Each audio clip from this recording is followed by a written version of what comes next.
You just can't get away from this impinging awfulness that comes so often. I mean, it's just like bang, bang, bang, Baton Rouge, Minneapolis, Wisconsin, now Baton Rouge again. So, what do? Well, you carry on is what you do. So we're going to carry on today. My name is Lamont Wilsey, as has been announced, and most of you know that. I always say that to find out who I am this morning, and now it's nice to know. I have been here for a couple of weeks, 3 weeks about, 3 Sundays, this is my third or fourth Sunday, and Pastor Linda is on a sabbatical, and she's recharging her batteries, we hope, and maybe even, like not doing nothing for some time. Because it's so easy to get lost into busyness, isn't it? Just do, keep doing. It's called over-functioning. And today we have an interesting gospel about over-functioning, which we'll get to in a minute. And over-functioning is a very common problem. We all do it. The church, all institutions lend themselves to people who are willing to do more than they need to do. Not because it needs to be done, but because they need to do it as over-functioning. Another nice thing about being in my predicament is that I get to think and look back on a long time doing ordained ministry. 42 years ago, yesterday, I would have been ordered deacon for 42 years, priest for 41, deacon for 42. And as a servant deacon of the church, I kind of like to keep it simple. The KISS system, keep it simple, stupid. The church does 2 things. Really, at any given time, it's doing 2 things with an emphasis on one or the other. It does education, Christian education, and it does worship. Now we are specifically, this is a perfect example of doing both at the same time. This is a sermon, and it's more of a kind of a teaching sermon because I'm trying to impart information to you that I think will be valuable for you as disciples. But it does education and it does worship. And we have a 3-part education worship module starting today. So you have to at least commit to the next 2 Sundays to come here. This Sunday it's about education. Next Sunday is about God. And the 3rd Sunday is about worship or Episcopal evangelism. But we Episcopalians do evangelism. So today is education. Next Sunday is going to be God. And Sunday after that is going to be worship or Episcopal evangelism.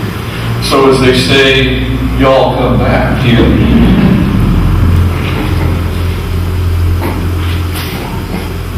In the good old days, that is the days leading up to my parents' birth and their education, that's basically all I can talk about the good old days, because after I was born, it's now. But in the good old days, I was born in 1947. Church served a lot of purposes that only it could serve. It was where you went for social connections. It's where you went for entertainment. Both my parents grew up in rural North Dakota, for gosh sakes, in the 20s and 30s. And they worked 6 days a week. And on Sundays, they went to church and then had a big lunch afterwards with people who were members of the church they went to in Lisbon, North Dakota, for gosh sakes, or Arnegard, North Dakota, where my mother grew up. Arnegard, Norwegian, you think? Yeah, yes, yes, it's Norwegian up there. It served entertainment functions. The church did. It served religious needs, obviously. You went to church. And it was education. In the old days, that is about up until the Second World War, Sunday school, especially for Methodists, for people who weren't Episcopalians, Sunday school served a purpose of acculturalization, specifically learning how to read and write. The Sunday school movement from the 1880s until the 1950s had a huge cultural import. It taught people how to read and write. It taught people English in the urban centers where they came from all over the world. They learned English at the churches. So education was a huge, huge function of the church. Now the word education comes from the Latin ex ducere, ex space D-U-C-E-R-E. It means to be led out. The word exit, where's exit? Exit. Every building has to have exits. Ex means out. Go out. So ex ducere, ducere means to be led. So the word educate, in its essence, means to be led out. Led out from what?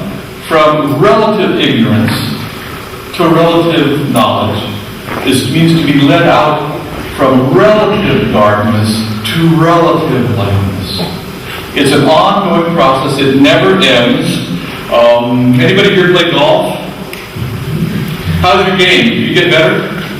No, he's given up hope. Well, let's go to your church today, buddy, because I can give you some hope. You can get better, just play more. That's how I said so. Musical instruments. You get better. You get better with music the more you play. You have an obligation to get better. There is a program for those of us over 55 at CSUMB called OLLI. It's Austin Lifelong Learning Institute. It's fabulous. Fabulous thing. You go there and you learn stuff. I went to a course on meditation, which is basically learning how to breathe and know that you concentrate on breathing.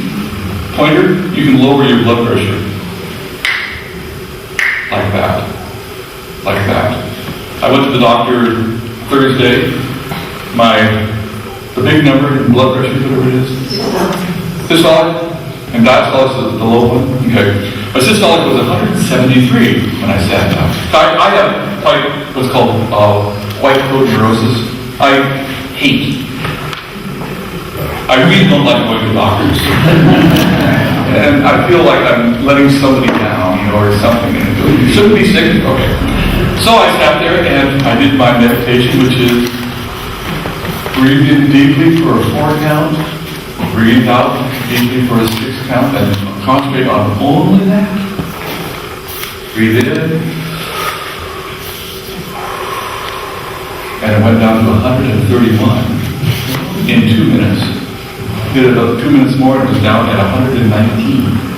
So what I'm saying is that you can learn stuff. I didn't know how to do that until I went to OLLI this spring. We have an obligation to keep getting educated. You know, every Sunday we say a prayer for birthdays, and we say, we pray as they grow in age, may they grow in wisdom and grace. Well, Lamont, you're now almost 70. You don't need to learn anything more. No, you're fine. Take the rest of the day off. No. We have an obligation to keep learning, to keep evolving, to keep going from relative darkness into relative light. The whole meta message of the Hebrew Bible is being led, educated, ex ducere, out of slavery into freedom.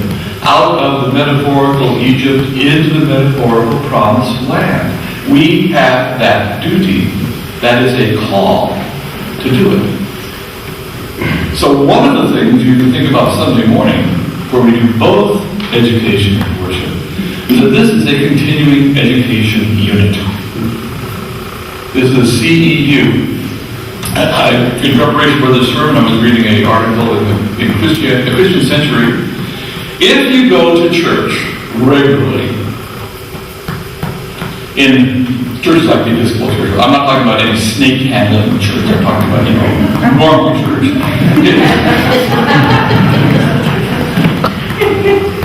That's what's called a cheap shot. If you go to church 3 out of 4 Sundays for 30 years, this is not unusual for faithful types. I go to church. Where do you go to church? I go to church 2 weeks a week. Are you regular? Yeah, I'm a regular church member. That's about 3 out of 4 Sundays.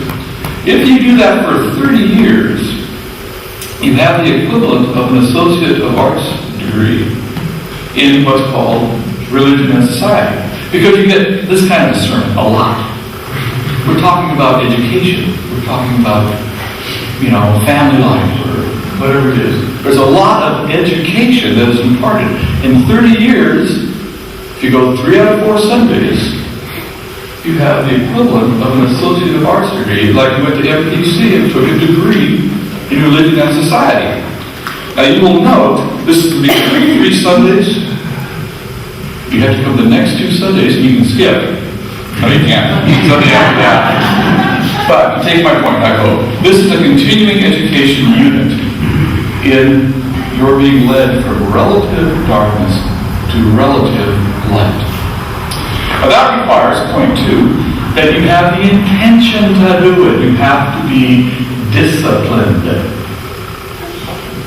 Does that sound like the word disciple? A disciple is someone who wants to follow, someone who wants to learn, someone who studies the discipline, in this case, of religious improvement and social betterment. That's what we are doing here.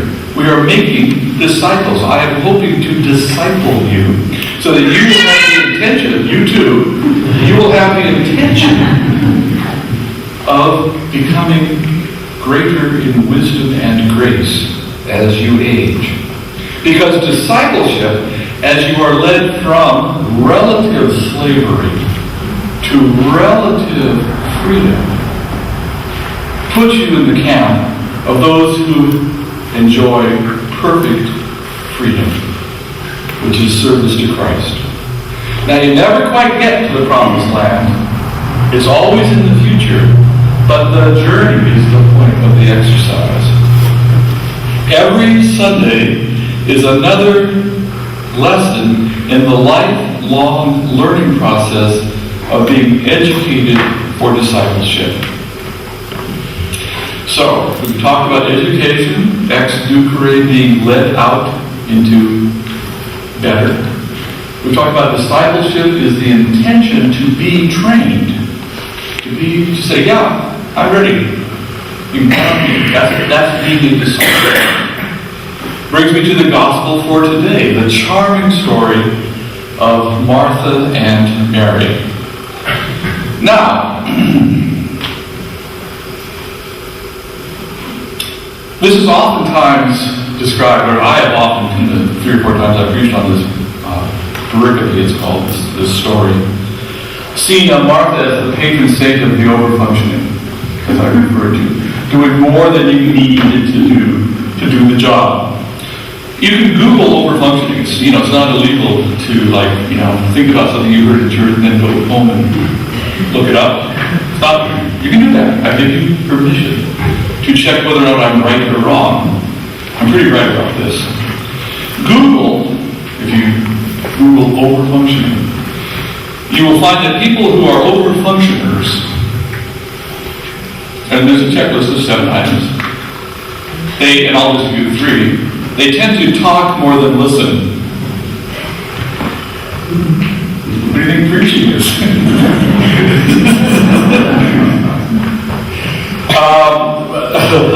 Overfunctioners tend to know what's best for others. I can tell you how to improve. Overfunctioners feel responsible for others. An underfunctioner is simply the mirror of that. There are many more. You look it up. Overfunctioning is there in Google. They tend to listen more than talk. They dither. They say, I don't know what to do. They just dither.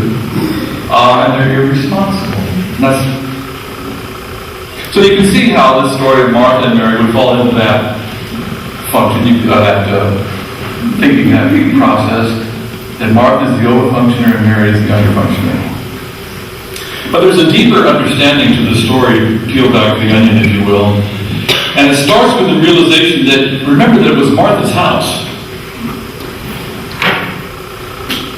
It was Martha's house Jesus was visiting, not Martha and Mary's. I mean, they weren't, tenants in common, or what's the legal thing you can have when you can inherit the property? Probably didn't have that. Tenants in common tenants, what it was called. Community property. They didn't have same-sex marriages in those days, so it's not that. But at the time of Martha and Mary's life, the time of Jesus, hospitality, welcoming people who were on the road, was a survival technique. If you weren't hospitable, someone could die. when you live that close in subsistence economies, that you have to get paid every day because you don't have enough money to store up food. If you need help and show up at somebody's door and they don't take you in, your blood could be on their hands. Hospitality, what we today call radical hospitality, depends on the willingness to accept people into your home or your church for their good. To welcome them is for their good, not for yours. Now, to be sure, everybody is somewhat house proud. A nice home keeping a nice home is part of being a homeowner. You've got to keep property values up, don't you? But Martha, confused to the point of having a nice home, in her relative ignorance, she thought the point of welcoming Jesus was to impress him. You aren't hospitable to impress your guest. You are hospitable to help your guest. And Martha made that profound confusion. She needed to be educated. And so Jesus disciplined her, Martha, very gently. Martha, Martha, you worry about so many things. Mary only worries about one thing. That's better. Just worry about one thing. Martha, remember that the main thing is that the main thing is the main thing.